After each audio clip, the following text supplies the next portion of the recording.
Go to the hotline. We bring in the driver of the number 38 Toyota for Turner Motorsports. Make that Chevrolet for Turner Motorsports. Jason Leffler in the house. Hello, Jason. Hey, what's happening? Hey, Jace, how are you? What's up? I'm doing good. I'm not much right now. Just getting ready to go to Kentucky. Yeah. Well, let's first, before we talk about Kentucky, we've been talking a lot today about the NASCAR Nationwide Series leaving Lucas Oil Raceway and going across town to the Indianapolis Motor Speedway. As a former winner at that short track, what do you think about that move? Yeah, is Lucas Oil the same place as IRP? Yes, Yes, that it's one. the same track, yes.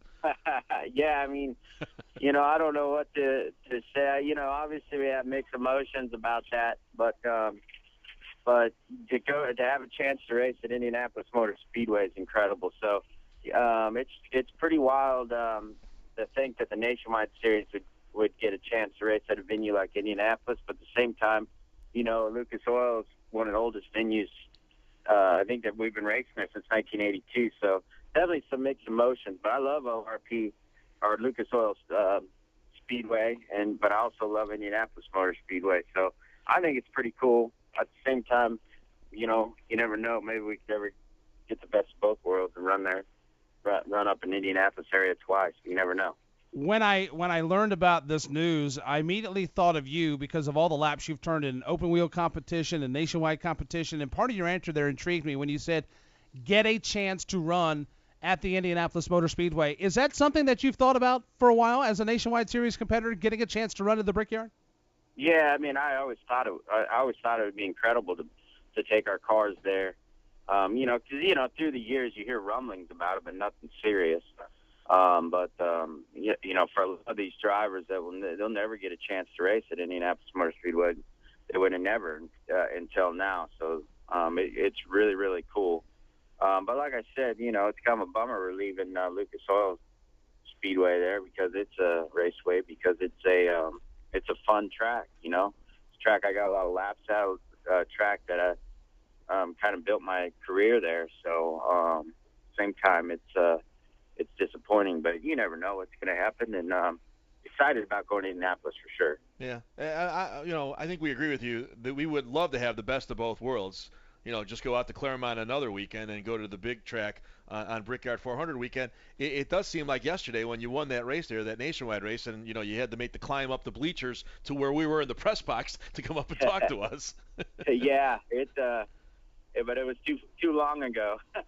It's been long. That was our last victory, so we got to get back to victory lane, and maybe everybody's going to want to win this last race there. So it should be a great show. It's going to be a great show for the fans.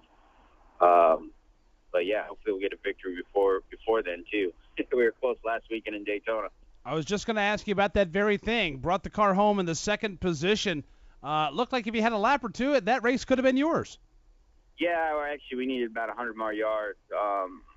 Reed and I got hooked up. We timed it really close to about perfect, and there was kind of I wouldn't even say a hole getting into one on the white flag, just kind of a half a hole, and just shot in there, and I figured I was going to ping pong off some cars, but we made it right through there and looked behind me, and Reed just fell off my back bumper about maybe 4 feet or so.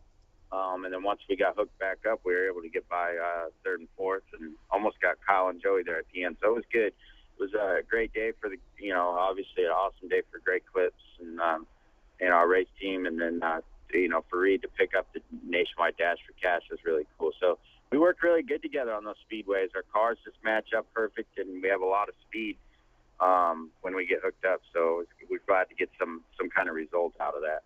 Well, now we go to Kentucky Speedway. Big weekend, first time for the Sprint Cup Series, Nationwide Series on Friday night. You guys have raced there before, but not with this race car, Jason. What do you expect? It'll be different, difficult. Kentucky is not your cookie. It may look like a cookie cutter mile and a half, but it doesn't have a lot of banking, real wide corners, and it's kind of rough. So it's got a lot of character to it, and it's tough to get the handle on. Some guys seem like once they get the handle, they're pretty dominant, and we've never been in that position. So we'll work hard to do that. But looking forward to it. I mean, at that venue, that track, they've deserved a Sprint Cup date for a long time, the way the fans have supported both the Truck Series event and the Nationwide event, even the Indy cars when they go there. So it's a very hungry, a lot of hungry race fans around there. So it'll be pretty cool. It's going to be a big weekend. It is going to be a big weekend, and the Cup race is sold out. I hear there's going to be a great crowd there tomorrow night for the trucks and Friday night when you guys race. Do you get more pumped up when there's more people in the grandstands? Oh, absolutely. I mean, it pumps you up as a driver to see people there to support you and support your series, and they're just. It seems like any of those Midwest, Indianapolis area type of racetracks, whether it's just South Indy or West or East, they really, really love their auto racing around there. And the more we travel up there, the more I like it. Because there's been so much said about this inaugural race, the Quaker State 400, the inaugural Cup race at Kentucky, there's been a lot of hubbub about this weekend. Does that elevate your event that you'll race in on Saturday, the Feed the Children 300? Does that give it a lot more, I guess, pep in the step, so to speak, because it's paired up with such an event that's been getting a lot of play in the press for the last year or so?